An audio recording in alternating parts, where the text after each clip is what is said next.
Hey, we're going to look at another issue of What If. I've gone through several issues of these from back in the late 80s, early 90s, and they were some of the earliest comics that I read that really stuck with me. And I've already reviewed the ones that, to my memory, were the most impactful and shocking and interesting. And I've had this one sitting around, and I just kind of looked at the cover, and I just kind of vaguely remember what happened in it. And I was like, I think it was kind of okay.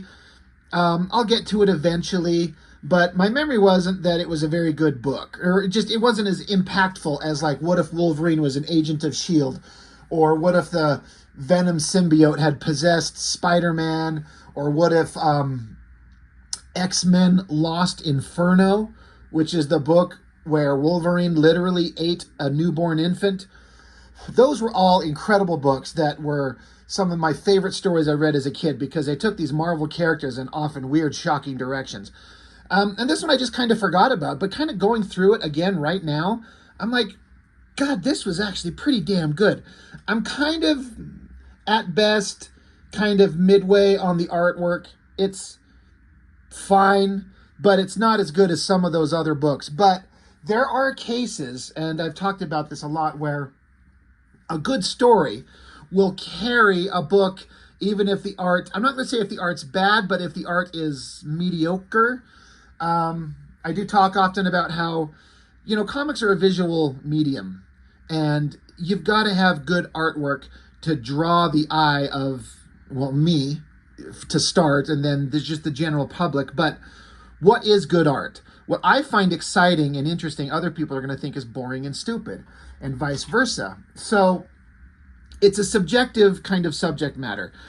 This book, like I was saying, the artwork was kind of middle of the road at best, sometimes good. Sometimes there's a couple panels in here where the emotion is really ramped up, really good.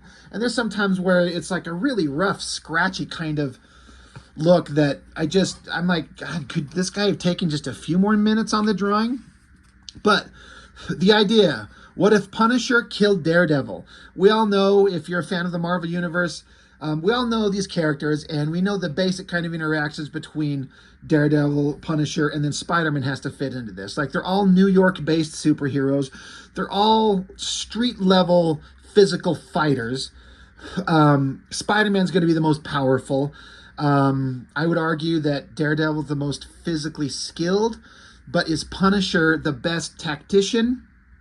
That's why they're all kind of interesting and have fun interactions. The idea of Punisher, I love the idea of Punisher. I also like this old school outfit, all black with the big white skull, white gloves, and white boots. You can't really see him here. I don't think they put him in this outfit with the white gloves and white boots very often, but I get it because I want to root Punisher in a more realistic kind of crime drama thing. I actually like this old costume design. I actually think it's the best version for the comic books. Because he's a superhero, a vigilante running around in a superhero world. The kind of hard to justify element about Punisher is that in a city full of Spider-Man's, Daredevil's, Captain America's, Avengers, X-Men's, Fantastic Four's, Doctor Strange, if there's this motherfucker out there literally murdering criminals, these heroes would drop his ass in a second and bring him in. That's just how it works. They would see Punisher as an absolute criminal, even if he's shooting criminals and killing them. That's Punisher's gig. That's what made him stand out from Spider-Man's and Daredevil's and Captain America's. Is everyone else captures the villains and puts them in jail. Punisher's like, fuck that. I'm going to kill them so they never hurt another person again. And so it's a much more, intense, severe take. And realistically, these heroes would have taken Punisher in immediately, within the first few months of him showing up, with Punisher killing as many people as he does. But then the comic doesn't get to continue, and the character doesn't get to continue, so we keep coming up with bullshit reasons why Punisher keeps getting away from these heroes.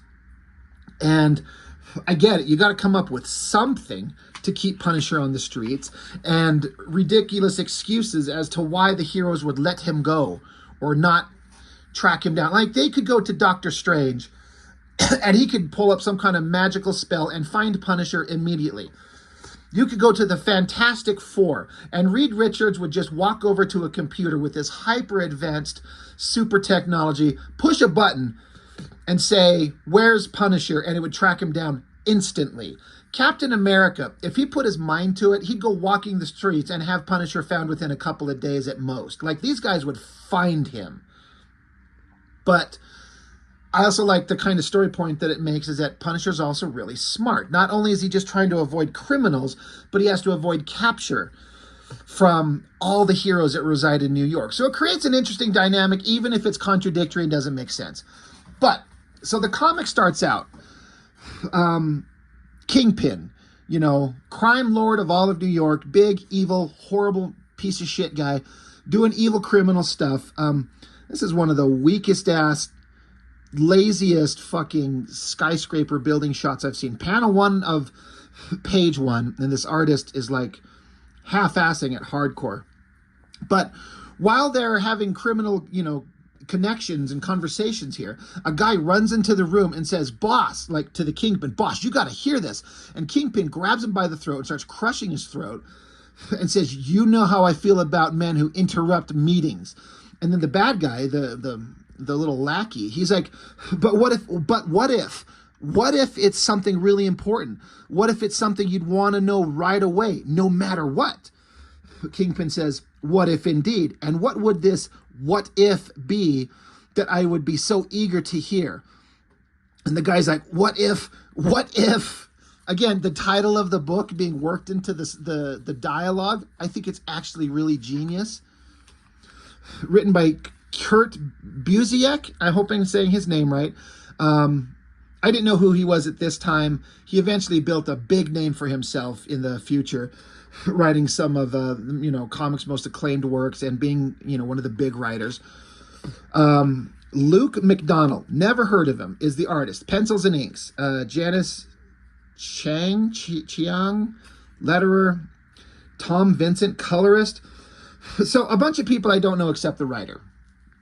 So then it starts out with text, and usually the text boxes are the watcher's thoughts. But in this case, it doesn't seem to be the case. It's just random narration telling us about the Watcher. I don't know why the Watcher is standing here holding a giant pile of garbage. I guess he's bored. There's nothing to watch. But it says, there is a story men tell of a powerful and solitary creature who lives in the mysterious blue area of the moon. He's called the Watcher. He watches all that occurs, all that was, all that is, all that will be. They say he even watches all that could have been, in realities where history took another course from that of this world. If such a creature does exist, then surely he is watching now. As the criminal chokes out, he says, "What if the Punisher killed Daredevil?" So that is a very interesting way to lead into the premise of What If. It always has to start out with the Watcher saying, "I am Uatu, and I am the Watcher, and I do this, and I do that." But this was a slightly different way to approach that, and I like how they worked into the dialogue. Like, what if this important thing happened? What if the Punisher killed Daredevil, as in the title of the book? The guy says, "It seems the Punisher has beaten information out of some junkie, and Daredevil tried to stop him. The Punisher shot Daredevil with a tranquilizer dart.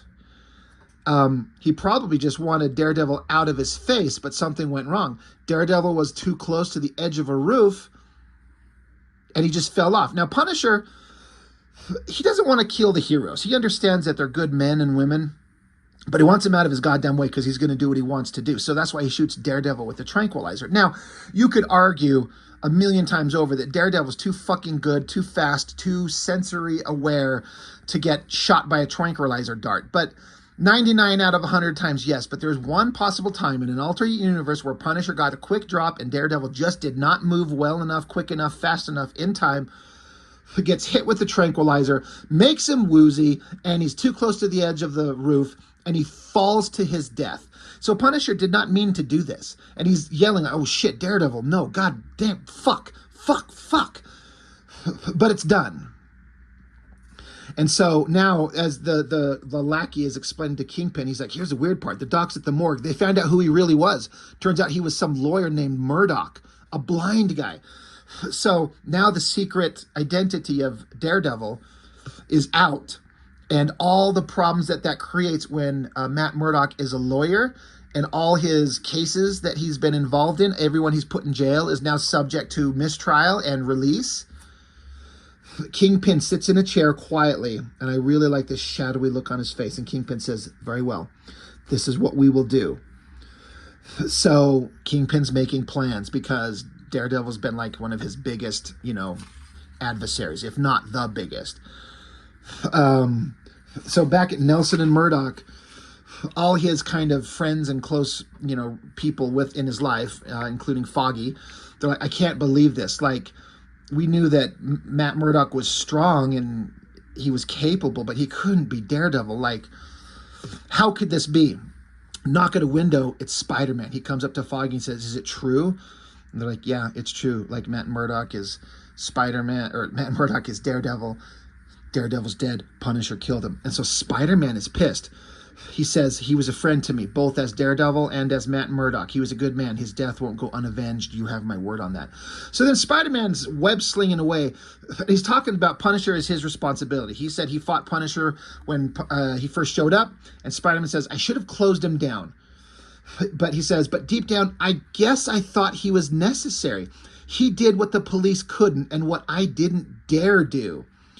I was wrong. He's a killer and he's got to be stopped. So I appreciate that at least they're throwing in the logic that at least one of these superheroes is saying, I could have stopped him. I should have stopped him. But part of me thinks that what he's doing is necessary. What isn't necessary is this artist. I mean, I appreciate doing weird, different things, trying to show Spider-Man swinging around on his webs, but look at these fucking hard right angles on the one web line and the other. I mean, like, literally, let me take my little ruler here and line them up. Like, look at this. It's like literally a right angle, like straight and straight. It's like a minor quibble. It's just kind of weird, especially when you've been reading, McFarlane's Spider-Man. When was this printed? June of 91. So yeah, we've been looking at McFarlane's Spider-Man. So it's kind of hard to reach that level in this era. But it's not bad. It's fine. It's classic Spider-Man, but that's a weird web thing. Anyway, as the story goes on, Punisher, Daredevil's dead, but he's not about to stop his mission. I mean, Punisher's like Batman. Like, he's driven from guilt and shame and rage, and he's going to keep going no matter what. So he's at some docks. There's a bunch of bad guys doing a bunch of criminal shit. And, he's racking his gun. He's going to take them all out. But then suddenly, out of the blue, Spider-Man shows up and webs his gun and his hand to the wall. Spider-Man jumps down into the scene, and all the bad guys, like this one guy's saying, oh, Lord in heaven, let them kill each other. That's all I ask. Just let them kill each other. I get that. These criminals are like, oh, these super-powered guys are showing up, or, the Punisher. Just let them kill each other. Spider-Man's pissed off. He's like, Punisher, you've gone too far, and I'm taking you in. He looks, and Punisher just slipped out of his glove, because that's all the webbing that's all that the webbing had attached to is his glove. So Punisher slipped out of his glove. So Spider-Man's like, well, I guess he got away. Like, Spider-Man, fucking come on. He's just a human guy. He's right here within 20 feet. 20 or 30 feet, He's not that far away. You could fucking find the Punisher if you go looking. But again, the story needs to happen. I don't know what I would do. Maybe have Punisher set off an explosion that disorients Spider-Man so he doesn't just, oh, he's gone, and I guess, oh well, goodbye. Have Punisher set off a bomb to disorient Spider-Man for several minutes and give Punisher like a reasonable chance to get away and disappear, rather than he just ducks around a corner. We get back into a story where Foggy is talking with Ben Urich, and they're getting into Matt Murdock's legal files. And so Foggy's handing off information to Urich about the stuff that I guess Murdock knew. And it's about the crime that's going on in the city and who's involved. And it's just a major exposure of people who are trying to keep secrets. So it's a major, it's a pointing a big finger at some very powerful people. Meanwhile, Punisher's back on the job. He's beating the shit out of bad guys, out of criminals, trying to get information. These are some of these drawings I was talking about that I think are kind of...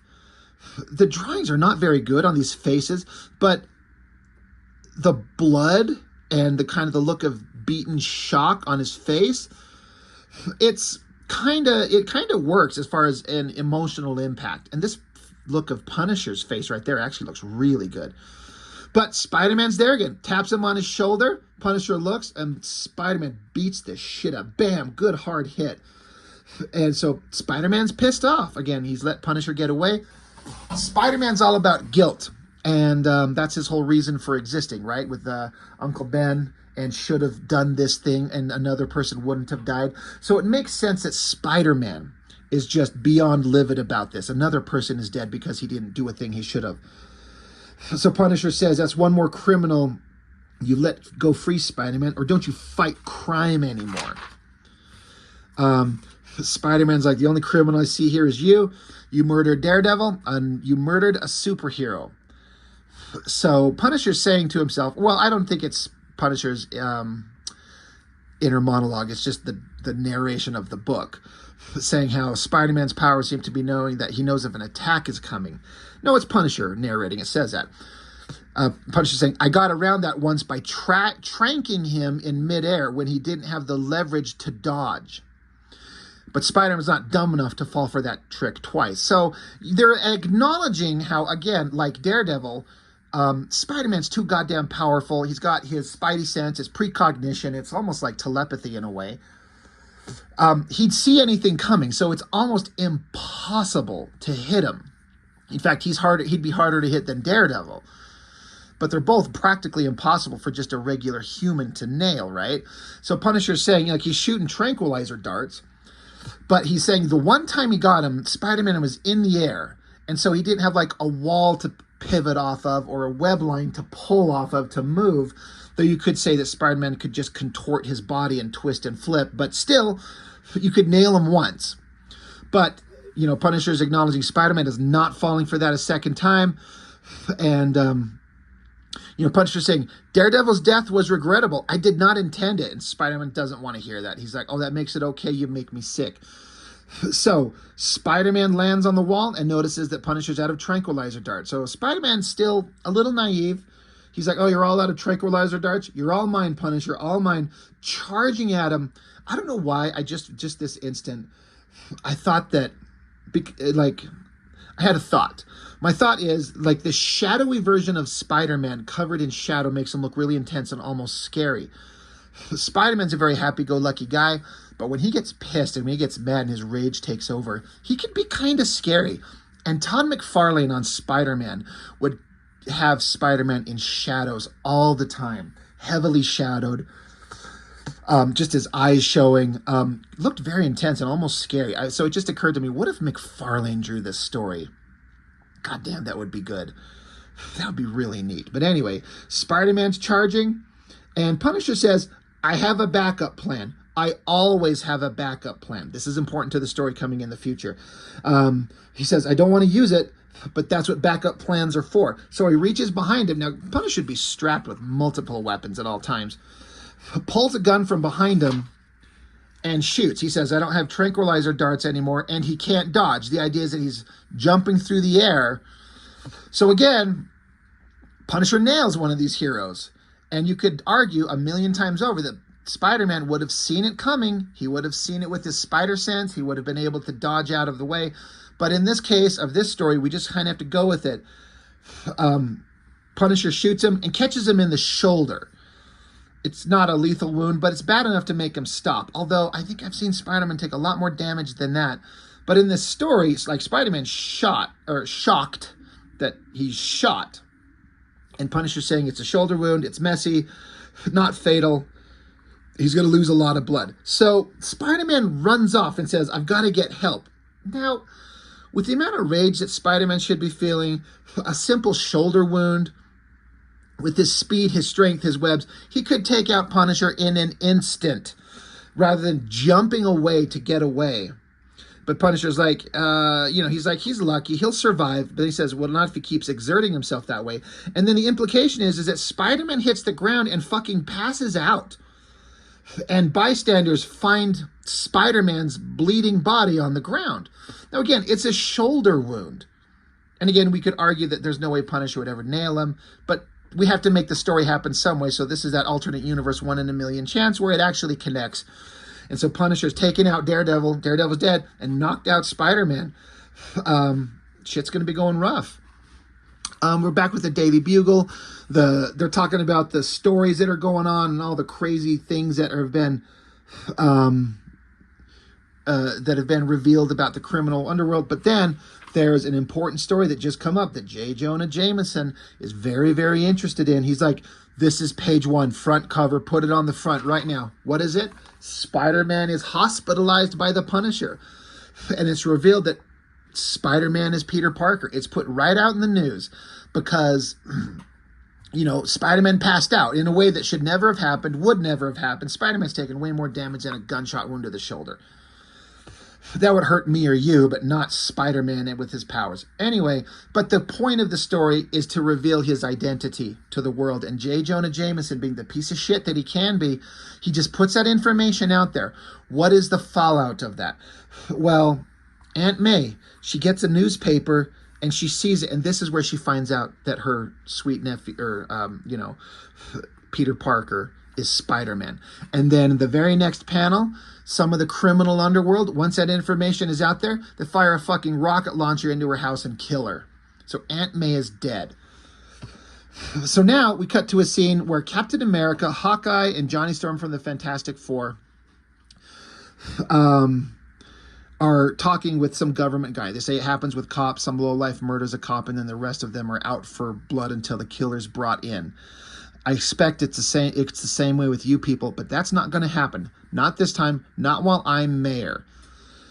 So he's basically saying, when like the same thing happens to a cop, like a cop gets shot down, all the other cops are out for blood to get all the other, the criminals to avenge their fallen brother. And the mayor of the city is saying, I understand that some heroes have been shot down. I am not going to have my city torn apart by a war between superheroes. But there's a letter. I've got a letter from the president asking you to stay out of it and let the cops handle it. That's what they're there for. Are we clear? Captain America says, we're not going to go against a presidential request, Mr. Mayor. We'll hold off for now. So, again, I appreciate that they're acknowledging the fact that other heroes would finally start getting involved, but a war between heroes, which isn't exactly right. I mean, it's all of the heroes chasing down the Punisher, but the destruction that could happen could be really bad. So the mayor's like, don't tear my city apart. So, and the mayor's like, you're going to spread this to the rest of the superhero community, right? And Captain America's like, of course. Hawkeye's pissed. He's like, the Punisher's out there collecting scalps, and not only can we not stop him, but we have to tell everyone else to lay off. Johnny Storm's pissed off. And like, this sucks. Captain America says, yeah, I agree. We cannot ignore an official request from the president, not from that high up. But it's not as if they're trying to sweep this crisis under the rug. And after all, there are some superheroes we can't contact. So it's like even Captain America is saying, there's some people we don't have contact with. We'll let them kind of do their thing. So now we got the Punisher involved with Cloak and Dagger. And Punisher's not impressed because these are some kind of like new rookies on the scene. Superpowered, yes, but untrained, inexperienced kids. So he does everything he can do. He's still trying to stop some criminals, but Cloak and Dagger show up and interfere. But Dagger throws whatever her light powers are, hits Punisher in the back, and Punisher drops into the water, and he stays under the water. And they're like, he's not coming up. And Dagger's like, did we do the right thing? I mean, we fought against the same... He's fighting against the same criminals that we do. And Cloak says, he's gone insane, Dagger, turned on his own kind like a mad dog. It matters not how he was stopped, only that he was. So they're basically saying they think that Punisher's just gone too far, And if he drowned, he died. At least he's done. Meanwhile, backup plans. Punisher's saying, this is an important thing. Backup plans. He says, I've never had to rely on them this much before. But strapped under the docks here, he's got an oxygen tank. So he gets under there so he can breathe and stay underwater. So at least they acknowledge that Punisher, like Batman, thinks ahead and is prepping to handle the criminals, the criminal underworld, because he is going to stop them no matter what. He's on a mission and he's going to keep going. But the stories keep ramping up with the organized crime, the corruption revealed within the city, within businesses, within politicians. It's all building to a head. And Ben Urich, who revealed the story, there's Foggy Nelson as well, and he's feeling the pressure. Meanwhile, he's looking in on Peter Parker. He's saying that he's worked with Peter Parker, but I never suspected. He was always seemed so unassuming, but not a man with the power to cling to walls and shatter concrete. They say even now they're scared of his power. They keep him sedated. They haven't told him about his aunt. He terrifies them. I wonder what motivates him. I hope he recovers. So again, we talked about earlier, I was talking about Spider-Man's a guy driven by guilt. The guilt of Uncle Ben dying. Now he's got the guilt of Daredevil dying because he didn't stop the Punisher. And now his Aunt May is gone. But he doesn't know. He's unconscious. They're saying the doctors are keeping him sedated and unconscious because they're like, what happens when he wakes up and we tell him? He'd fucking flip out. So Urich is saying that he was given a bodyguard to protect him from all the kind of criminal underworld shit that he's revealed. Gets out there, bodyguard gets shot. Boom, he's down. And then we see a close-up on Urich's face saying, oh God, don't. Next page, they're talking about how Ben Urich and Franklin Nelson are both dead. So both of them are gone. So the criminals are out to get him. They're not stopping. Like, you reveal this shit about us, we're going to stop it before it can go to trial, before the truth can be revealed, before more secrets can be revealed. Shit is amping up. And Punisher is not stopping. So Punisher, he understands that the place that he's trying to go to stop these criminals, like all their security is amped up, doubled and everything. And he says conventional wisdom would be that this is the worst time to attack, but he doesn't fucking care. He dives into it, takes them out, kicks the door down. And so Punisher, now he's trying to get some information. He's got corrupt politicians, but he needs to get to the top. He needs to find out who is the top of the chain. And if that means getting some information out of a guy and not killing him, he's willing to do that. So Punisher says, I'm going to do something that I don't hear every day. Or rather, he says, the guy's like, oh, Punisher, it's only you. And Punisher's like, no, that's something I don't hear every day. Explain yourself. So explanations are given about who's in charge of everything. This mob boss is leaving the city. He's like, I'm done. This is too dangerous. I'm out of here. I'm not getting involved. This is a losing fight. I'm done. It's getting too dangerous. And Punisher's like, well, who's going to have the city? Who is it that you're saying is in charge and wants it so bad? And this mob boss is like, who the fuck do you think, you dumb shit? Points at Wilson Fisk Tower. Hiccup. Anyway, it goes on. Punisher's just planning. He understands everything that's going on. He's going to stop this. He's working his way towards the top, even as all the superheroes out there are gathering against him. But before all of this can happen, there's Peter Parker, looking like an insane person. He's like, my aunt is dead and you're responsible. You're going to die. Like, he looks insane. Something feels off, but it could just be Parker just being like just out of his mind, because he would be. Plows into the Punisher. Punisher's his inner monologue says he feels ribs splinter. Punisher says, I hit him with all my strength, and he doesn't even blink. He's still flying on whatever they pumped him with in the hospital. So it's implying that all these drugs in Spider-Man's system has made him not rational.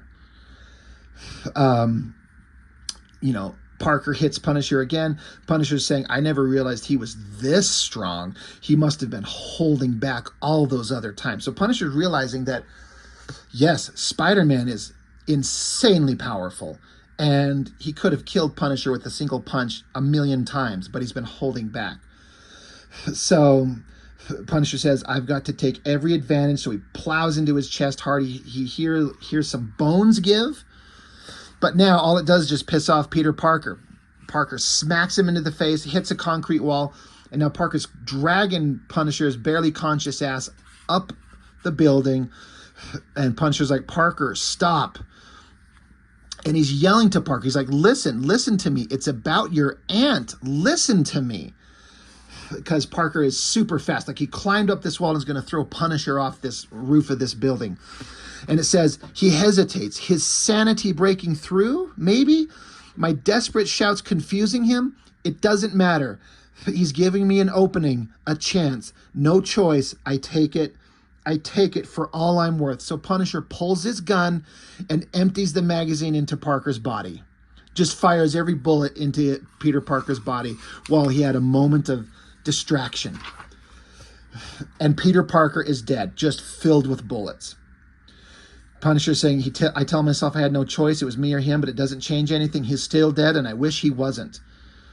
I started this with a mistake, meaning killing Daredevil, but I'm going to finish it on purpose. But it has to end tonight, one way or another. It has to finish tonight. Tomorrow is too late. Anyway, Fisk is taking a meeting with some other criminal overlord that's, part of the whole criminal organization. Punisher breaks through a window. He's there, and he's like, it's all worked, Kingpin. You used me,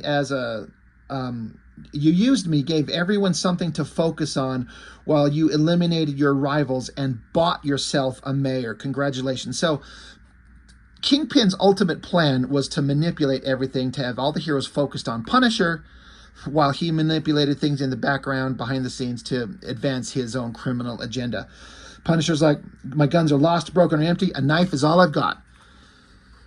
He has a pathetic charge at Kingpin, who just smacks it away, grabs Punisher by the throat, and Kingpin says, he's like, I'm the one who woke up Parker, and I'm the one who told him what you did to his aunt. So I'm the reason that he came after you in a rage right now. So Kingpin saying, what if and if only games are fascinating games, Punisher, but a man in my position can't indulge in games. And so Punisher says quietly to himself, yeah, it's why I always have a backup plan. And Kingpin's like, backup plan? What do you mean? And then the text says, he crushes my throat and I make a wish. I checked in luggage earlier, long before the security people arrived. My wish is that I live long enough to see them find it. I do. And then it's kind of a weird thing. I guess they walk over to a window or something, and there's a bit of luggage in the window that says, Kingpin, if you're reading this, I didn't make it back in time to disarm it. Good luck. And then boom, it detonates. It explodes, blows up. Punisher kill spree comes to a tragic end. Crazed vigilante killed by his own bomb. His last victims, Mayor Theodore Mason and spice importer Wilson Fisk. And so the text says, he died in the way he lived, violently and without explanation. And in dying, he won his greatest battle, freed a city entangled in the tentacles of crime and cut off the monster's head. He had much to answer for in life, but he died a hero. And no one knows, no one on earth. So I thought that was a really good ending, a really tragic ending, really poignant, that everyone in this version of this earth thinks that Punisher was a monster.